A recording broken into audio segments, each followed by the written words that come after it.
तक खत्म हो गई है। कुल 14 एजेंडों पर मुहर लगी है। इंजीनियरिंग स्टूडेंट्स को 10,000 रुपए सरकार देने वाली है। 7वें सेमेस्टर में यह प्रोत्साहन राशि मिलेगी। नीतीश कैबिनेट ने 2165 पंचायत सरकार भवनों के निर्माण की योजना को भी मंजूरी दी है। इसके लिए 6010 करोड़ रुपए खर्च किए जाएंगे। प्रधानमंत्री मत्स्य संपदा योजना के लिए 1 अरब 4 करोड़ 90 लाख रुपए की स्वीकृति मिली है। वहीं वाहन खरीदने के लिए 41 करोड़ 48 लाख 67 हजार रुपए की स्वीकृति मिली है। विज्ञान प्रावैधिकी एवं तकनीकी शिक्षा के क्षेत्रीय कार्यालय में ग्रुप डी के आवेदन के लिए कोई फीस नहीं लगेगा। 3,46,777 आवेदनकर्ता को इसका लाभ मिल सकेगा। एनआईटी पटना में इंक्यूबेशन सेंटर भवन बनेगा। तो 14 एजेंडा पर मुहर। नीतीश कैबिनेट से अपडेट।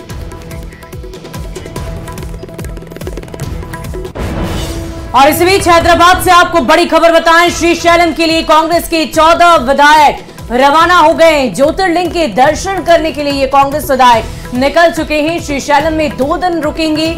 3 विधायक हैदराबाद में ही रुक गए हैं। रुकने वालों में मोहम्मद अफाक आलम और इजराउल हुसैन शामिल हैं। कल कांग्रेस के एक और विधायक के पहुंचने से अब विधायकों की संख्या 16 से बढ़कर 17 हो गई है। खबर है कि 2 और विधायक आने वाले हैं।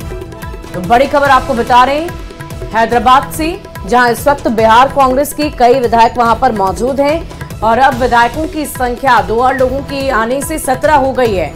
इस पूरी खबर की अधिक जानकारी के साथ संवाददाता संजय तिवारी हमारे साथ फोन लाइन पर हैं। संजय, क्या जानकारी है? ये विधायक अब वहां पहुंच चुके हैं श्रीशैलम?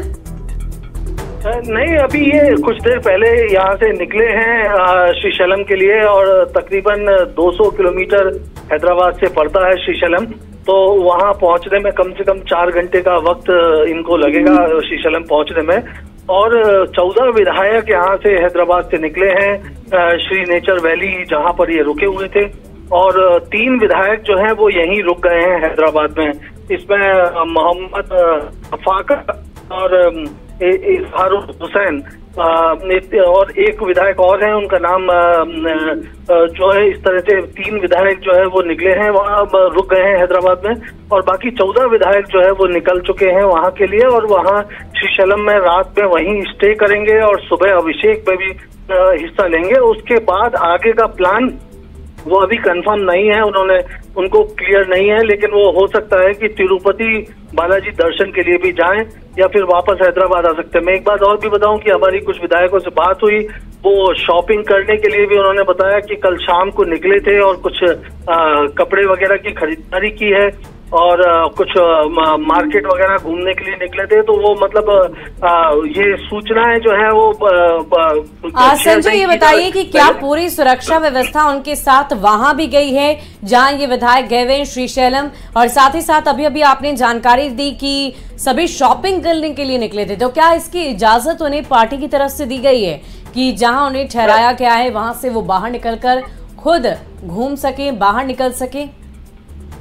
नहीं, दरअसल जब किसी को बाहर जाना है तो वो उसकी सूचना जो है स्थानीय कांग्रेस के नेताओं से डिस्कस करके और फिर उस हिसाब से एक गाड़ी में 1-2 विधायक जहां पर उनको जिधर जाना है वो वहां उस हिसाब से गए हैं। तो उसमें 2 लोग कल शाम को शॉपिंग के लिए गए हुए थे और वो कुछ खरीदारी करके वापस लौट के आए। उन्होंने कुछ कपड़े वगैरह की खरीदारी की है। वाकई संजय, तो ये विधायक लगातार घूम फिर रहे हैं और उसकी तस्वीरें भी अपने दर्शकों तक हम पहुंचाएंगे। फिलहाल बहुत बहुत शुक्रिया आपका।